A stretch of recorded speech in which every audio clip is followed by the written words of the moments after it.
Epilogue. A father twice over? What? Oh, is he gonna put it back together? Oh, that's cool. You can listen to it. Oh, that's sad. Your father twice over. How do you go see my father? Wonderful. What's up, man? Willem de friend.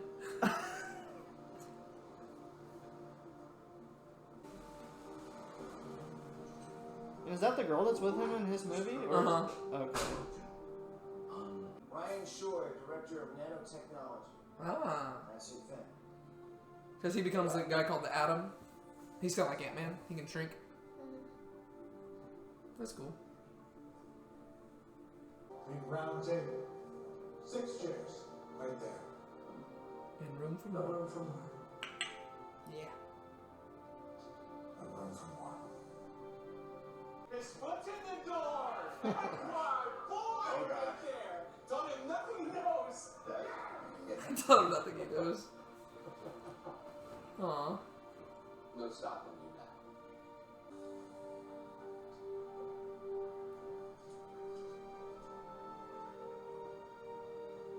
How did you get the house back from the bank? I bought the bank. This is the part I was talking about earlier. I knew that Okay, was yeah. gonna happen from the trailer. We still haven't seen the Joker yet, though. So there's still got to be something pretty crazy. Yeah, it must be just something, a vision or... Yeah. It's time. You stand. Oh, what the heck's he standing on? Gosh, that's so... These are such pretty shots. What is he... Is he not... Isn't it like Naruto or something like that? Where they run like that? Yeah. Gosh, I like him so much more in this movie.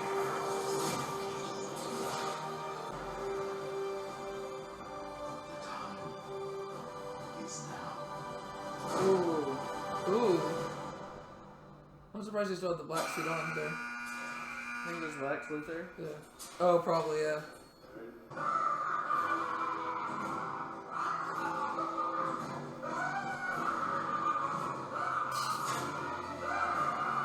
Arkham Home for the emotionally unstable.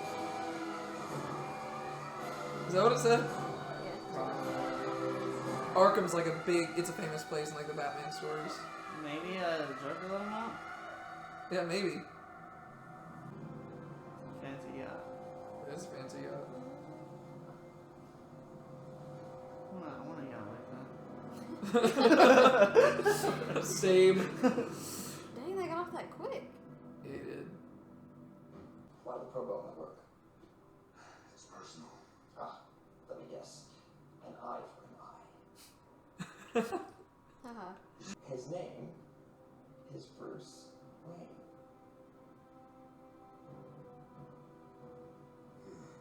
On second thought. We do have something to celebrate. Good boy. Okay. Interesting. I don't know what that means for the future, but... In the other one, that scene ended with him saying, "What if we formed a league of our own?" To put it plainly, shouldn't we have a league of our own? That's weird. Ooh. This is it. Yeah. I wonder who's seeing this.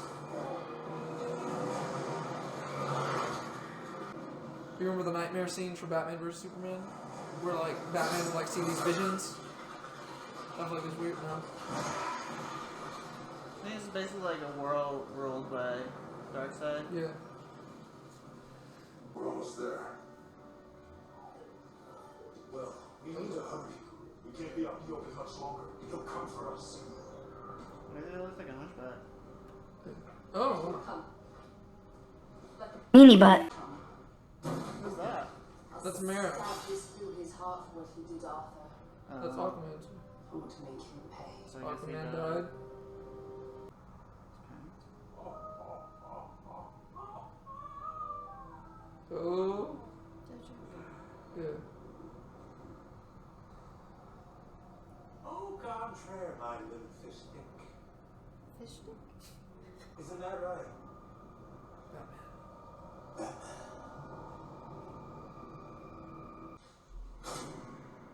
This is the scene I saw. A truce. Okay. Bruce. Oh.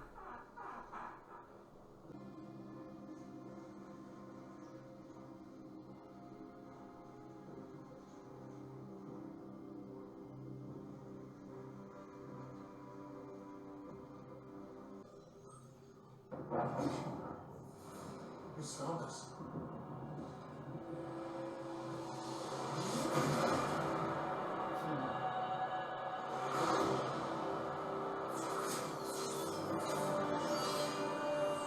Wait, how does he even see through that helmet? Like, the Flash.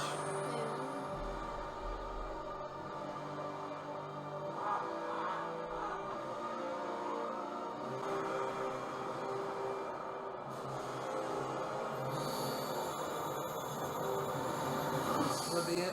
Oh. Okay.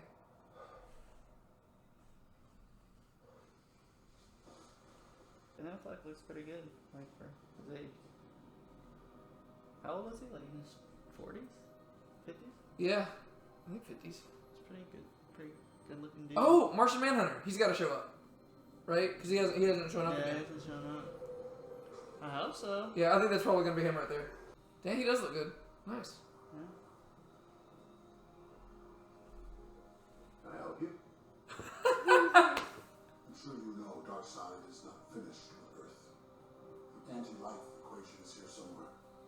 I've realized I have a stake in this world, and it's time I started fighting for it.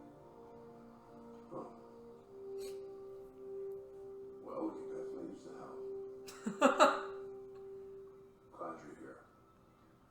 Oh, and son, call me the Martian Manhunter.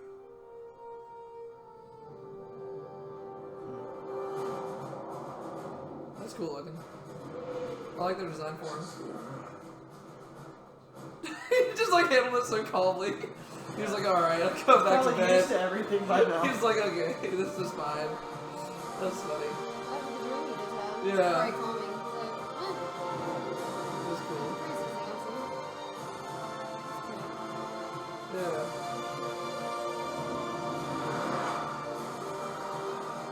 Nice. Did we get a closing for Superman? I have a barn. Was that? The farm. Oh, that's right. That was it. For Autumn. That's his daughter who committed suicide. What's that? Nice. I wonder if there's an after credit scene. So I guess that's the storyline where Lois dies and Superman becomes a... Yeah, like Injustice. Yeah, Injustice. Heck yeah. Oh man. We got a lot to talk about in this video. Let's just see. Let's see if there's a after credit. I doubt there is. Zack Snyder doesn't seem like the type of guy to do an after credit scene. There's a little bit of a twist, because I expected Darkseid to be the reason the world was like that, but it Yeah. seems to imply that it's because of Superman. Yeah. Well, it seems that Darkseid is like controlling Superman. Yeah. Or something. Yeah. Yeah, I think that's just the end of it. Can you stop that? yeah. Rock on. We did it, guys.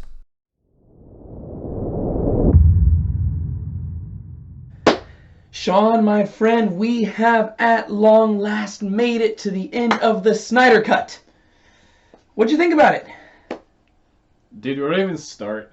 Where do you even start? Well, I guess, well, not from the beginning because we're not going to talk about the whole movie. Yeah. But We'll give your So good. you can give your final thoughts at the very end of the video. But yeah, for right now, we'll just talk about the epilogue. What did you think about the epilogue of the Snyder Cut? it's a lot of what's the word? A lot to think about. A lot to think about. I'd agree. Yeah, there's a lot of setup here. That's basically all this is, right? That's so basically if you watched through our last video, that was really the end of the Snyder Cut.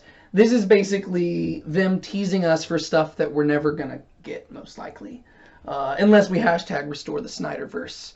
But yeah, so that's what this was. This was just one big tease, except for like the first few minutes of it. And that being said, the epilogue is entitled A Father Twice Over.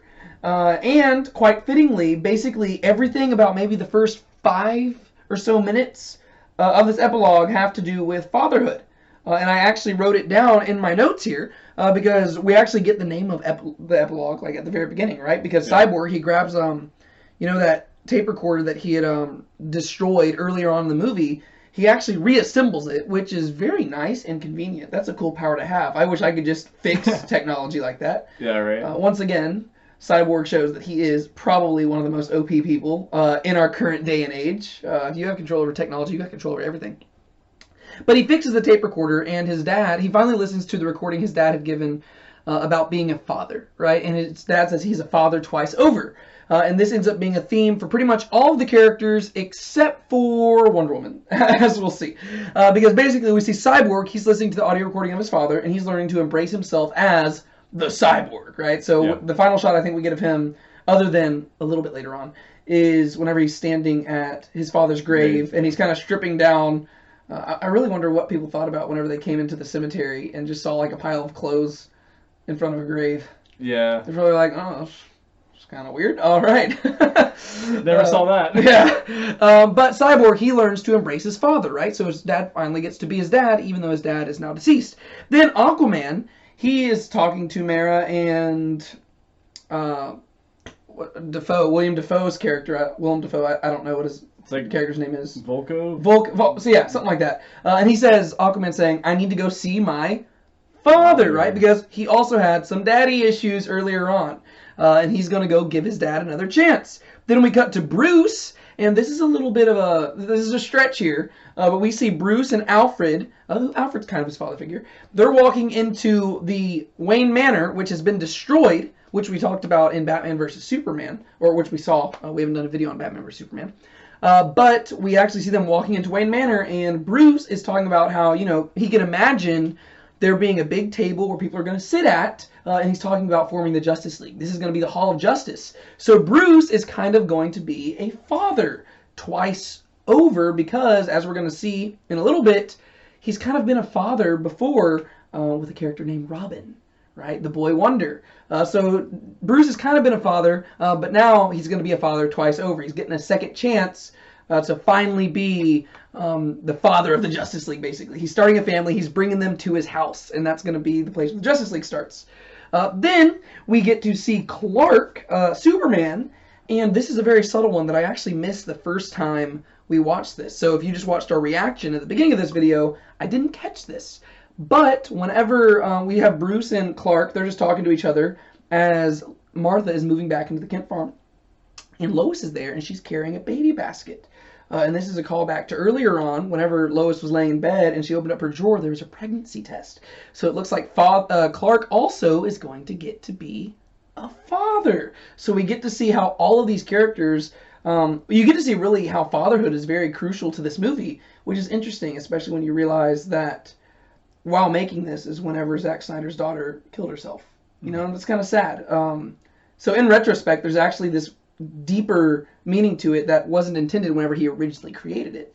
Yeah. But so fatherhood's a really big deal here because Cyborg, he's finally embracing his father even though his father's dead. Aquaman's going to meet with his father. Bruce is getting to be the father of the Justice League. Superman's going to be a father, and that just leaves Wonder Woman. Oh, no, there's Barry. Right, there's the Flash. I'm wearing a Flash shirt. How did I forget this? The Flash also gets to visit his father, right? He goes to the prison. He gets to be with his dad. He gets to talk with him.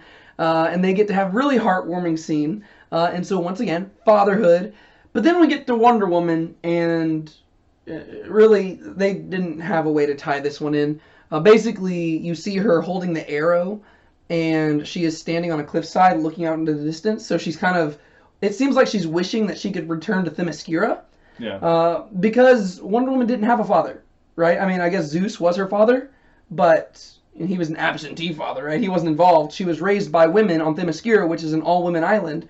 So really, she's longing to be with her mother, which is the closest thing she had to a father, I guess. She longs to be back there. But she doesn't really, her arc doesn't really fit into that, and we really don't get much of Wonder Woman in this other thing, other than she shows up talking to Bruce in the Hall of Justice, you know, where they're talking about there's room for more. They're wanting to, like, the father and mother of the Justice League. Ooh, maybe they're going to get together. They kind of tease that, right?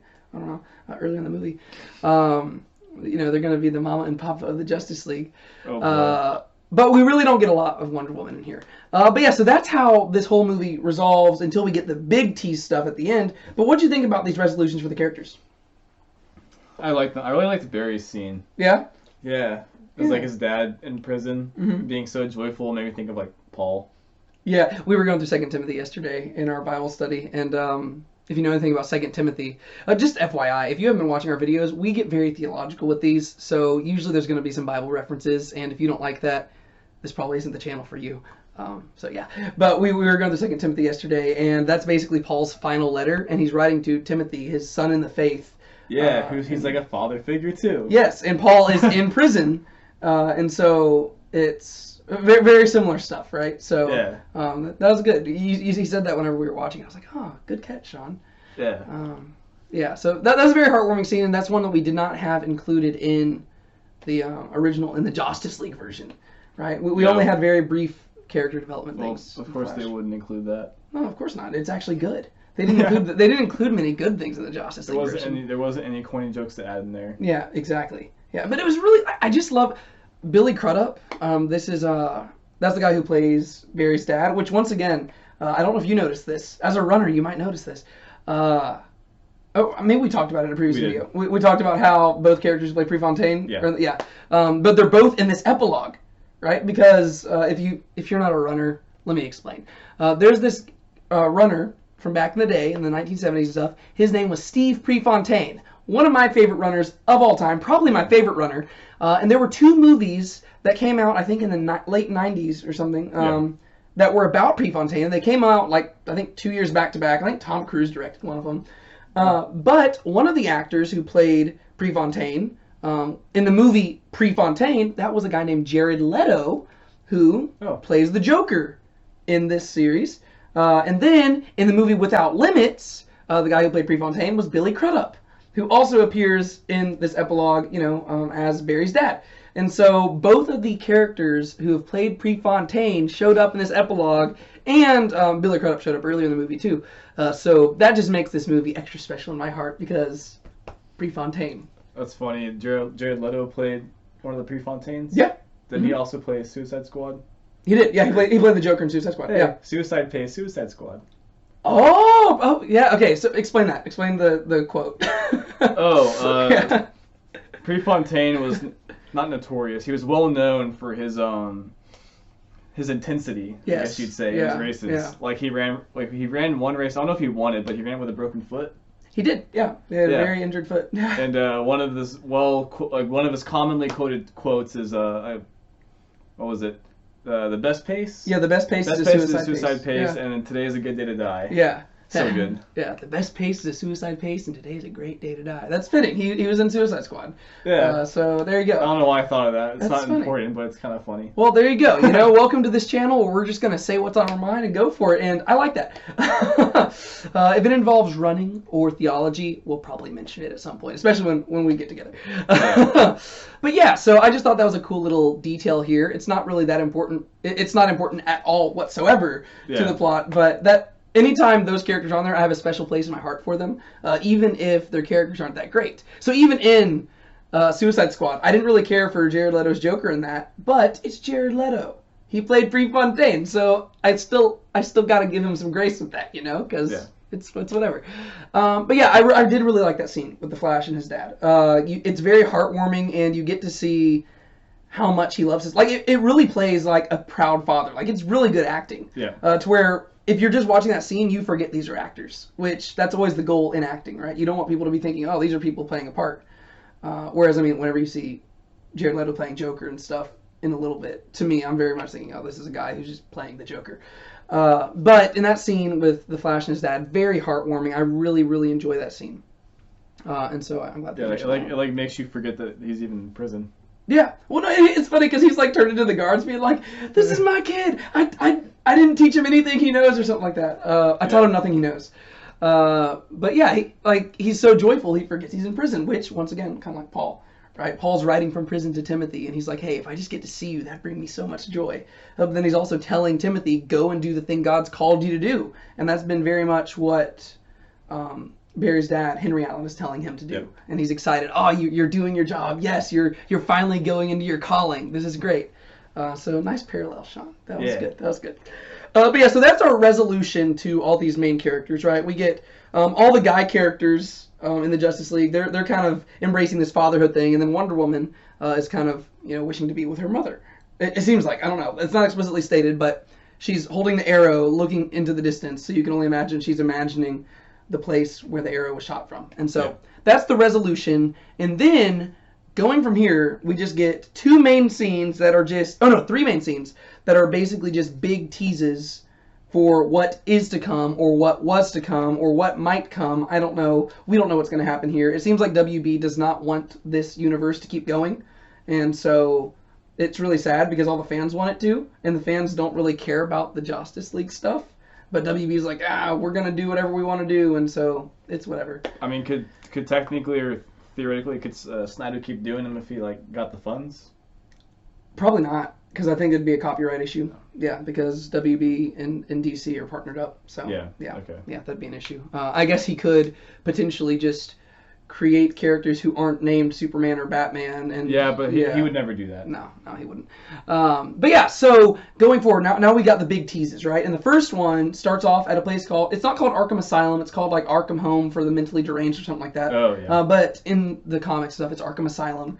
And this is where, Lex Luthor got locked up at the end of Batman vs. Superman. And they're escorting all the prisoners out, or the patients, I guess you could say. But Lex Luthor's just standing there, and then the guy goes in, and he turns him around, and it's not Lex Luthor, it's another guy laughing maniacally, and they're like, oh no, and they go, ring the, little button. Oh, that's what was happening, it was a different guy. Yes, it was a totally different guy. So I don't know his face well enough. Yeah. I just why is he doing that? Yes, so it was a different guy, and to me, this scene was in the Justice League version, which I forgot to show in the mid-credits stuff. There are actually 2 post-credit scenes in the Justice League version. But I think when we were watching that, we were just ready for it to be done. Yeah, we were. But this one was actually very similar to that one, to where it starts off the exact same. And I remember when I was watching that, I was trying to figure out if that was implying that the Joker had broken Lex Luthor out, because the guy was laughing maniacally, he was laughing ha ha ha, and I was like, okay, I thought it was like the Joker gas or something that did something, I don't know. But then it cuts to this yacht, and we have this guy riding up on a boat, and it turns out it's Deathstroke. Which, in the Justice League one, this is the first time you've ever seen Deathstroke on the big screen, which is pretty cool. Obviously, it's the same thing here. But, yeah. And so he shows up, and then him and Lex start talking, and this is basically the exact same scene from the Justice League one, other than just the very end is different. Because in the Justice League one, you can actually see, the difference, because in the Justice League one, you can tell it's a reshoot, because it's really zoomed in on Lex's face, which tells you that they probably weren't at the actual set. They just were, just filming his face. And Lex says, I think it's time we started a league of our own. And then it, just cuts away. And that's the end of that mid-credit scene. That's not how this one is. This one is different because he actually gives away Batman's identity. And it's a little bit more compelling because you're like, okay, it seems like they're setting up a Batman film that's between Batman and Deathstroke. To where Deathstroke knows his identity. You're like, oh, okay, I can see what they're doing here. Yeah. The other one's more just let's form a league of our own. And then it's like, okay. Cringe. Which, I mean, I guess it's an alright line, but it is kind of cringy. But yeah, what did you think about that whole scene going on there? I mean, I'm not really that familiar with either character. Yeah. So I don't know if it was the acting was done well or anything like that, but yeah. I didn't have much of an opinion, I guess. Yeah, I'm not a big fan of Jesse Eisenberg's Lex Luthor. I get what he's going for with it, and I think he's just doing what they told him to do. But he's not very Lex Luthor-y to me. I grew up watching Smallville, as you can see up here. I've got Smallville there. And no one, I don't think, I'm going to try to give him a fair shot, but nobody can replace the guy who played Lex Luthor in that. Michael Rosenbaum, amazing Lex Luthor. So, unfortunately, everybody's going to suffer in comparison to him. But I think Jesse Eisenberg's would suffer in comparison to almost anybody. Because I don't like his version of Lex Luthor at all. It was, again, I'm not familiar with Lex Luthor, but he seemed weird. Yeah. Which, I mean, he's a villain, so maybe he's just supposed to be weird. But yeah.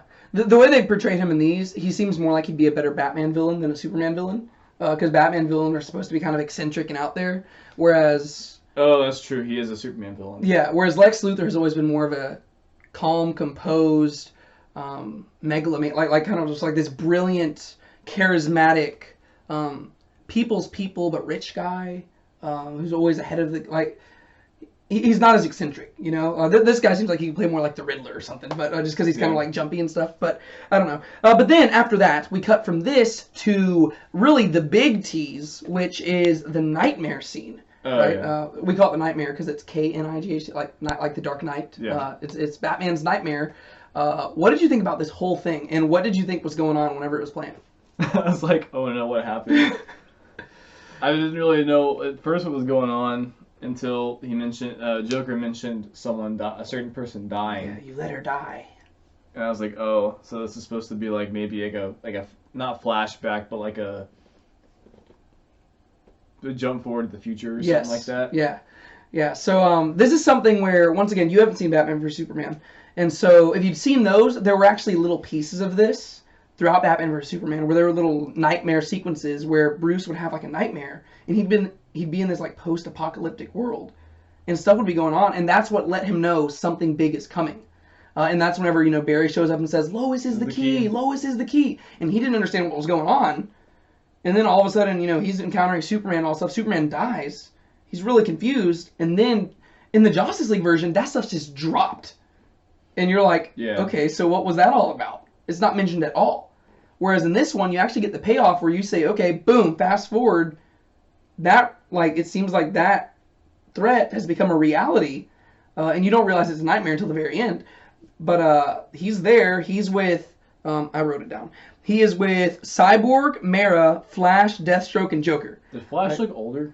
Yeah, he was a little bit older. He's got like a beard, and he's in like this very high-tech suit. Yeah. But it's very like Mad Max world, like very desert. I got that kind of vibe. Yeah.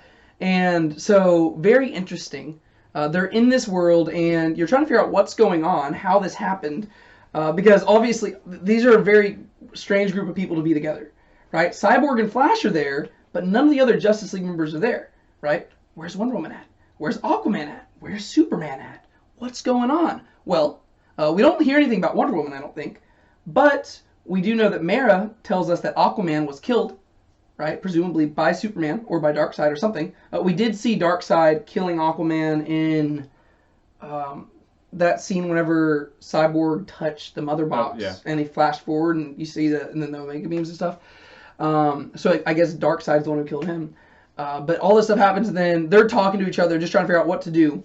And then, you know, the Joker's sitting over there. He doesn't say we live in a society line. That kind of bummed me out because that was, you know, it's a reference to a meme, and they had that in the trailer, and I was looking forward to that the whole movie. And then he doesn't even say it in the final cut. I was like, ah.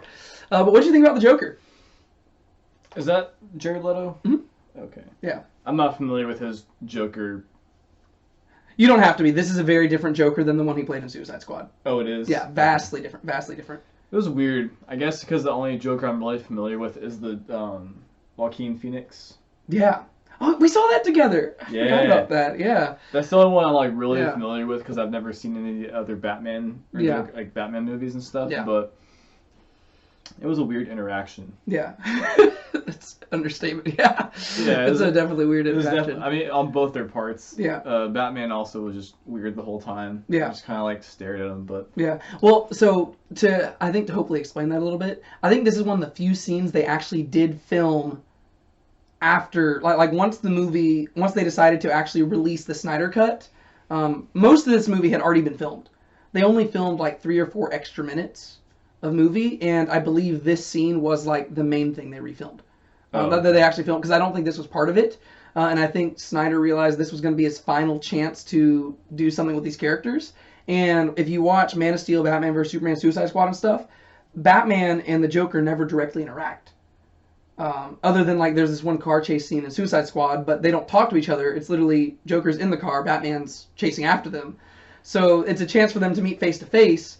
But you'll notice that there was never actually any shot of them directly looking at each other. It was always cutting back and forth between the two. And I think that's because this was filmed during coronavirus.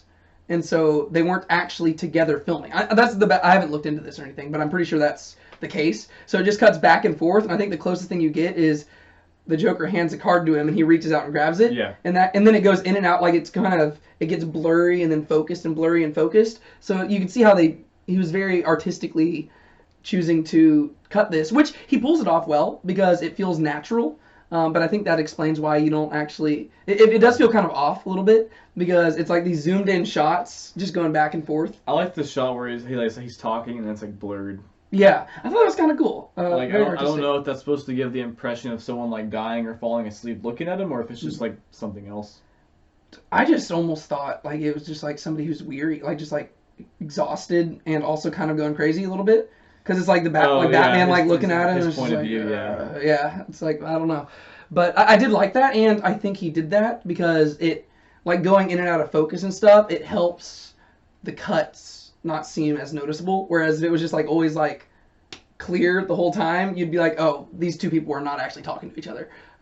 But I thought it was interesting. The Joker in the Suicide Squad, he's not in there that much, even though apparently he filmed a whole lot, and Jared Leto was not happy about that. He was super mad because he put all this work into the character, and he kind of just did what they told him to do, so I really can't blame Jared Leto for it, and also he played Prefontaine, so I'm not going to blame him for it. But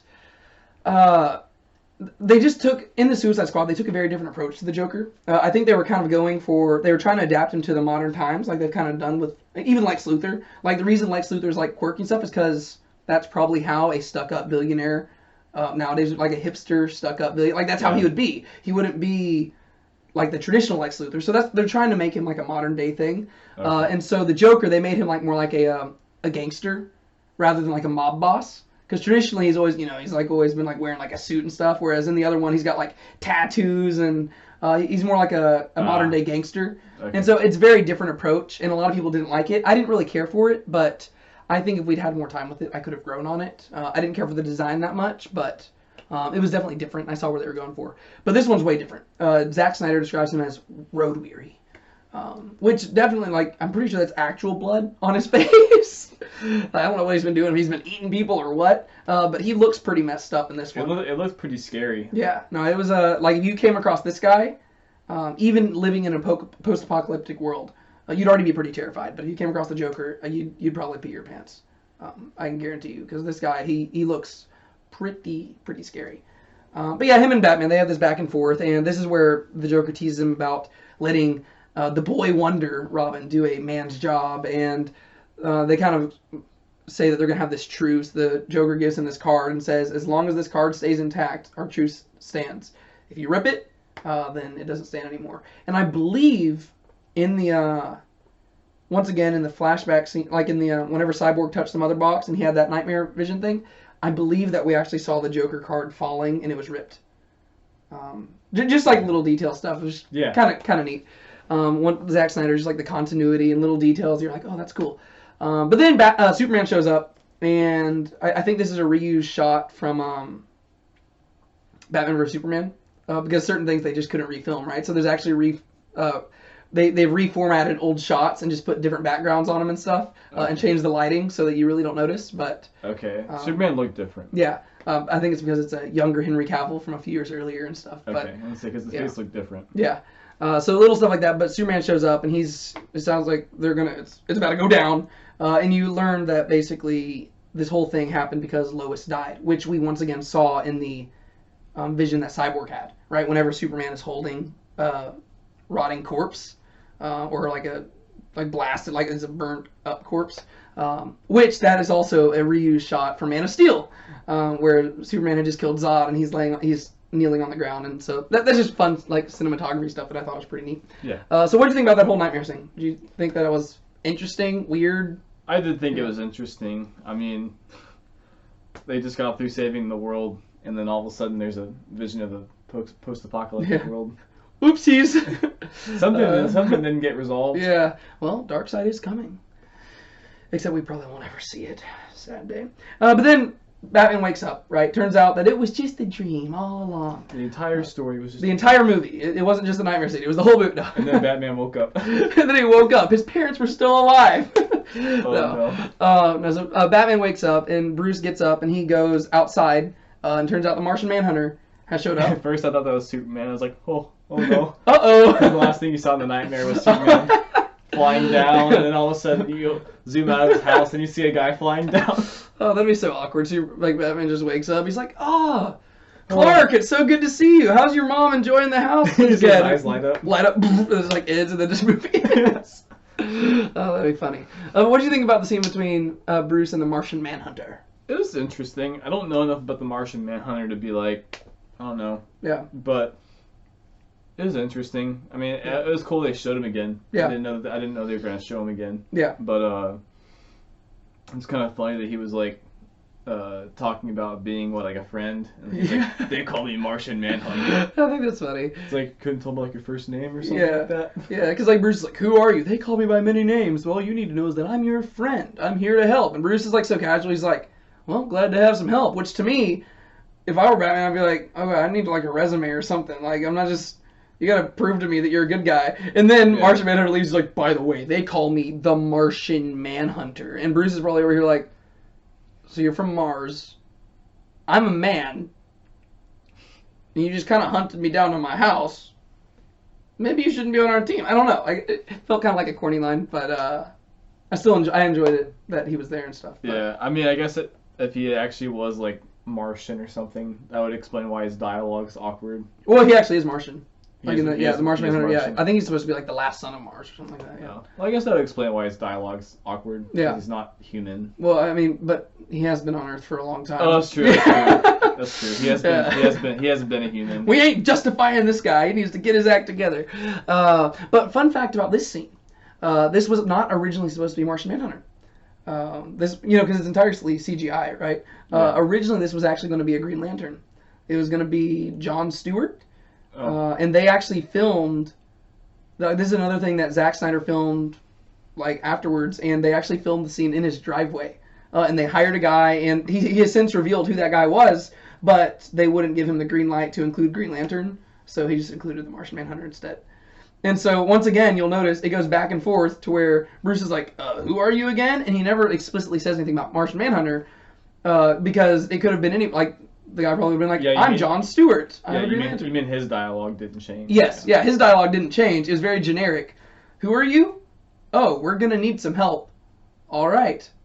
Okay, I'm going back to bed. It's very basic stuff. Yeah. So they could just make it whatever character they wanted it to be. That's true. But yeah, so it was originally supposed to be another tease. I don't know if the Martian Manhunter was supposed to show up earlier in the movie or not. So I don't know if that was going to be his only scene and then... Like, if it all's going to be just teasing more stuff. We also do get a tease of the Atom in this. I forgot to mention that. Ryan Choi. He is the one who is now the head of the nanotechnology department, and he's going to be a superhero in the future. Other than the fact we're probably not going to see that. Yeah. But yeah, so that's all that stuff. That is how the movie ends. Martian Manhunter rises into the air. He flies off. And now, before we actually just talk about our final thoughts on the movie and stuff and different stuff like that, theological analysis.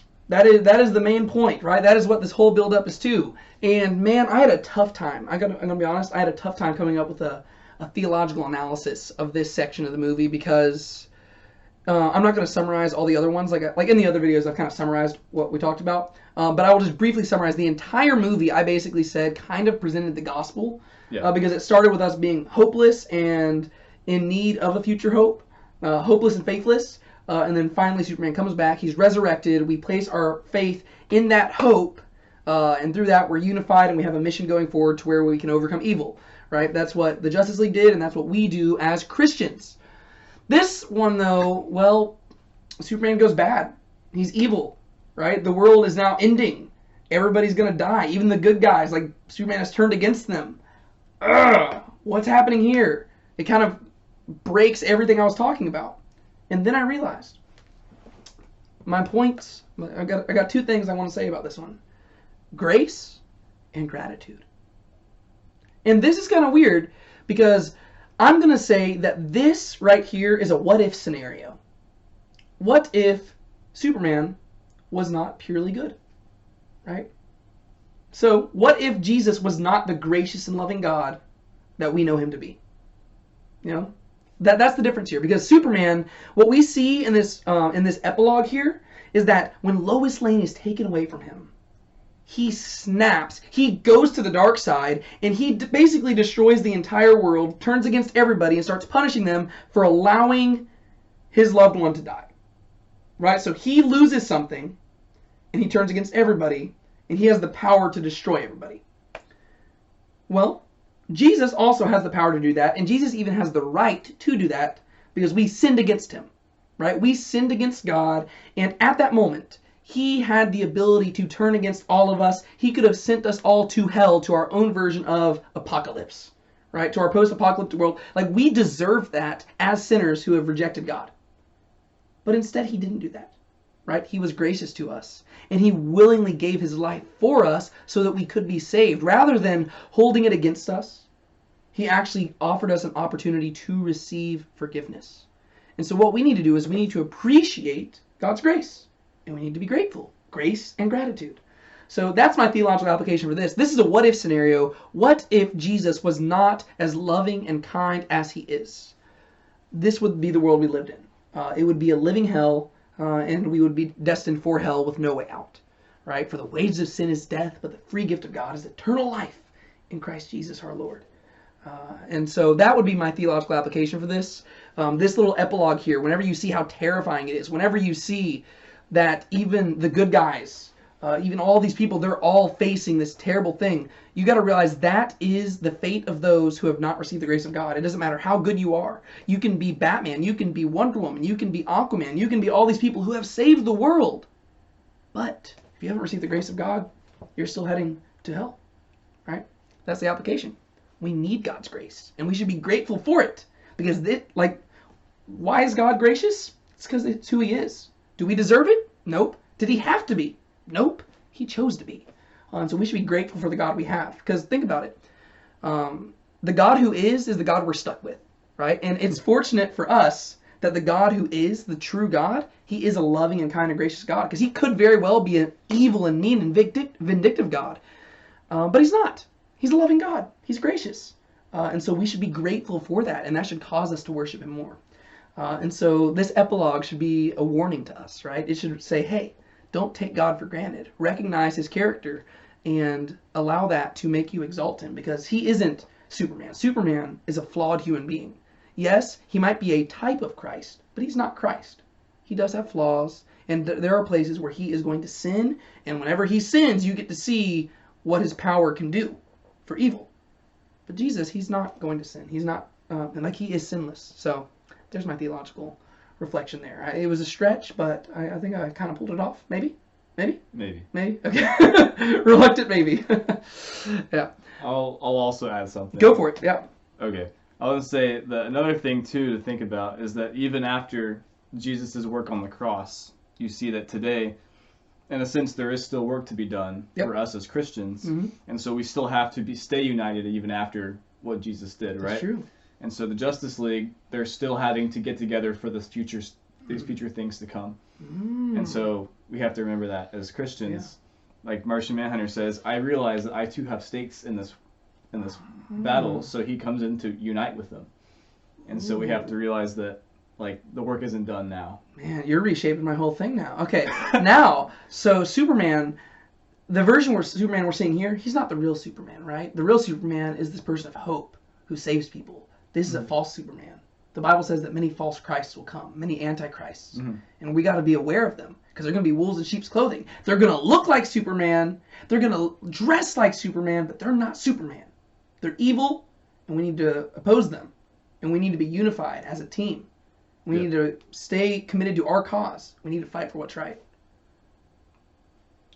Teamwork. Right there. Nailed it. There you go. Nailed it.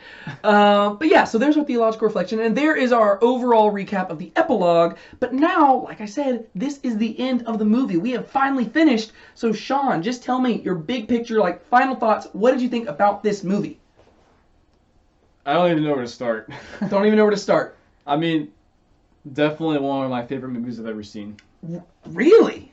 Well, I mean, really, hands down. I mean, there's just so much to like enjoy. It's Yeah. 4 hours of like, there's not really much that goes by that's not like contributing. You know? Yeah, oh, that's true. That's true. It's kind of like with scripture, how everything has a contribution to the overall story. Like there's no scripture that's like, oh, I can skip that. Yeah. You know, it's all important. The story, everything in it's important. I mean, if you want to appreciate it as a whole, just like if you appreciate the Bible as a whole, that's true. Everything becomes interesting and it contributes. That's true. And so with this, I like that. Like, you can make a 4-hour movie and you can like put in filler stuff, but like everything has meaning. Yeah. And there's so many themes and like we've talked hidden already. Details and stuff. Yeah. And then we've already talked before about like how much of the gospel's in it. Yeah. And that makes it even more interesting to even just break down. But yeah, I would say so. Just the movie was done well from like an objective movie making standpoint, but also like the themes are good from like a literary standpoint. It's made well, so it's like it hits all bases. Yeah. Well, and I guess you can see how much every moment matters whenever you compare it to the Justice League one, because they truncated the heck out of the movie, right? They cut it down to where the Justice League one, it's only 2 hours long, and it's only an hour of that is this movie. The other hour is just stuff that they tried to make it all work together, but it doesn't work. It's basically like if you just cut the Bible down and then just put little pieces in there that you wanted to make sense of it all, and people have tried to do that. It doesn't work. I'm thinking about you, Thomas Jefferson. I say Thomas Jefferson and Marcion. Marcion, yeah. Like people throughout history have tried to do that with the Bible. It doesn't work. The Bible by itself, it is not only a true story and an amazing story, but it's also the greatest piece of art that has ever existed, and that's because every aspect of it matters. It all lines up with one another. It's perfect without contradictions, all these things. Whenever you see this full-out Justice League, you do get a better picture. Like, you see that every scene to Zack Snyder matters, even the slow motion. I know a lot of people complain about how much slow motion there is, but from an artistic perspective, you can see why he did that slow motion, like, because it allows it to breathe. It allows it to carry that weight. And so maybe from a normal cinematic perspective, you might not like that. You're like, I just want to get through the movie. It could be a lot shorter. But from an artistic perspective, you got to appreciate his vision because he thought it was necessary to include. And if you just try to watch it from his perspective, I think it's a lot better. But yeah, honestly, you talking about it made me enjoy the movie even more. But yeah, I mean, like anything that comes from God is the truest fulfillment of whatever it is. So like, that's true. Yeah. God's story is going to be the truest and most fulfilling story ever. So every good story is going to have elements of it. Yeah. Obviously, ours aren't going to be as good because they're not perfect. Yeah. But oh geez, I had a thought train there. I lost it. Well, to pick up on what you're saying there, while you kind of try to think of that, if I'm preaching a sermon, right? It might be a pretty good sermon, but it's going to be nothing nearly as done as well as just sitting down and just reading the scripture and getting it directly from how God wanted it said. That's kind of like watching the Justice League version versus watching Zack Snyder's, right? I mean, I'm not saying Zack Snyder's God. I'm saying that we're using a lesser cause to talk about the greater one, right? So we see a similar thing here because Justice, I mean, you get the main points, right? You get the basic outline of what Zack Snyder was trying to communicate. You get that, and Joss Whedon was trying to make it work in a more condensed time. But when you watch Zack Snyder's, you're like, this is what it was supposed to be. Yeah. I get it, right? And so some people might like Justice League. But this one, it's amazing. Do you think what you're going to say?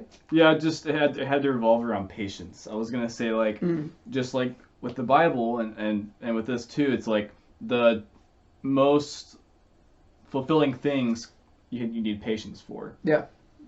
Sometimes a movie like this, people get impatient, and so they miss a lot. But the same thing with the Bible. You just have to be patient, and you just kind of have to learn how to sit still and just enjoy the ride. That's true. Yeah. Like life, if you want to get the most out of life, sometimes you just have to not be so impatient for what you want in life. You just have to be patient and let God do His thing through you. Yep.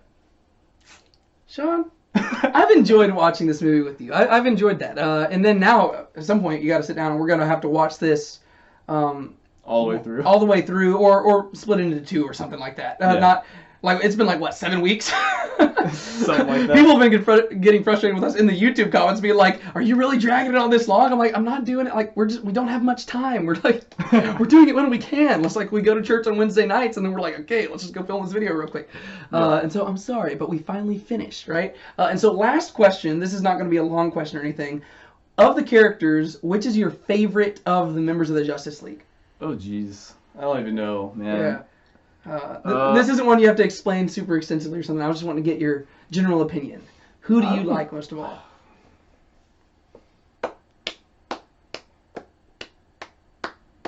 That's a good question. I mean, Martian Manhunter, you don't really have enough of him to have that opinion. Yeah, I'd probably narrow it down to the main 6 that we see throughout the movie. Yeah. As far as admirability, I don't know. I had to say Batman on that one. Really? Okay.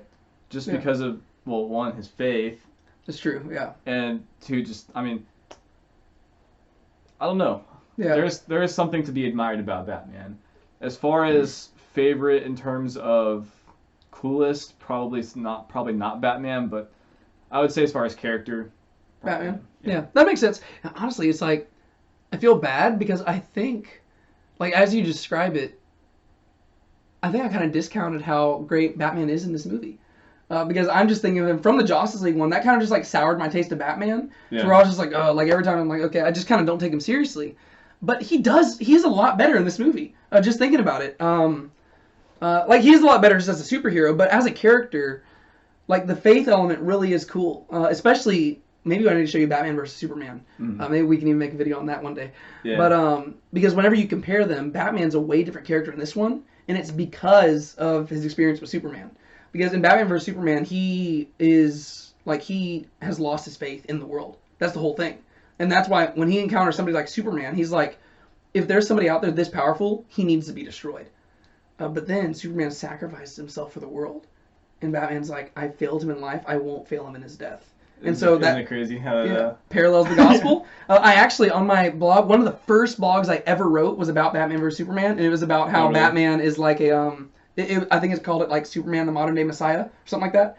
And it was talking about how Batman follows the path of a person getting converted to Christianity throughout the movie. And it's actually, cool. It's really cool. Maybe we'll probably have to watch that at some point, because I haven't done a video on Batman vs. Superman yet on the channel. I've done Man of Steel, and I've done these, but I haven't done Batman vs. Superman. So maybe we'll have you back for that one at some point. Yeah. But my favorite character, I think, I'd have to say the Flash, almost. Flash is definitely up there. Just because I think comparing it to the Justice League one, the difference is so drastic that I couldn't help but notice them throughout the movie. Oh, they definitely did a lot better job with him. And it's like in the other one, they could have never had them, and you would have never noticed. Yeah, which is the case with most of them. Basically, you just needed Batman going and like resurrecting Superman, and then it would have been fine. That's true. Everything would have been cool. I will say, I wish they did a little more with Aquaman. Yeah, there's not as much of a difference in between the two. I think he still was important, but he's probably the one who's the most like...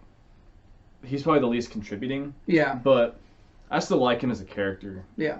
He's not as edgy as he was in the Justice League, but... Yeah. Yeah, no, Aquaman's probably the one, whenever you compare the two, he's the one who has the least growth and development. But he also contributes the least in the actual thing. I mean, he's there, and he does some cool stuff. Like, he is the one who finally impales Steppenwolf. Yeah. But that is a job that could have easily been given to anybody else. It's almost like they put it there because they knew that he needed him to do something. Yeah. But he's still good. Like, I don't want to say he's bad, but he's the one who has the least growth there. But, yeah, so you choose Batman, I choose the Flash. And normally I would say Superman, but oh wow, you're wearing black like Batman. I'm wearing the Flash. Like, I didn't even plan that. I didn't even plan on saying the Flash before we started this movie, this video. But normally I'd say Superman, but he just wasn't in the movie enough, and so I really can't say much about that. And in the end, he's evil. So yeah, there's not a huge arc for him. Yeah, I guess that was mostly would that have been in Batman versus Superman more? Basically all these three movies is an arc for Superman. Like, if you watch all three of the movies... so it's more a macro thing. Yeah, it's basically a Superman trilogy. Really. Like, this is the conclusion of the arc. So it's kind of like, once again, Jesus, right? Yeah. To where he just kind of comes in at the end and then leaves. He resurrects and goes. But yeah, so thank you, Sean. Thank you so much for just joining me on this. I know it's been a long time. We've made it through, and you had to be patient. But we finally have done it. Please let us know in the comments what you thought about this epilogue, what you thought about the movie as a whole, who your favorite character was, who your least favorite character was, whether or not you want to hashtag restore the Snyderverse. If you want to just gripe at us for doing something, I mean, I don't have to tell you to comment that because you already will, and you probably already have because people typically do in the comments. I don't mind, so long as you subscribe to this channel and turn on that notification bell, because that is the most important thing I need you to do, other than just also viewing it. And I also like talking with y'all, so yeah, just comment. But Sean, thank you so much, my friend, for joining in on this watch through of the Snyder Cut and allowing me to talk your ear off as we just sit in this dark room. How dare you talk on your own channel? Yeah, I know. Yeah. But that being said, I have nothing else to say, and I guess that means we can just close the video out. Yep. All right. Well, I'm David. And I'm Sean. And this has been Let's Be Honest About Movies. We will see you later. Later? We will see you later. We will see you later, my friends. Have a great morning, day, afternoon, evening. What's the thing in the Truman Show? Good night. I never watched that. Good morning, good evening, and good night. I guess I don't know. Whatever. See you later. Bye.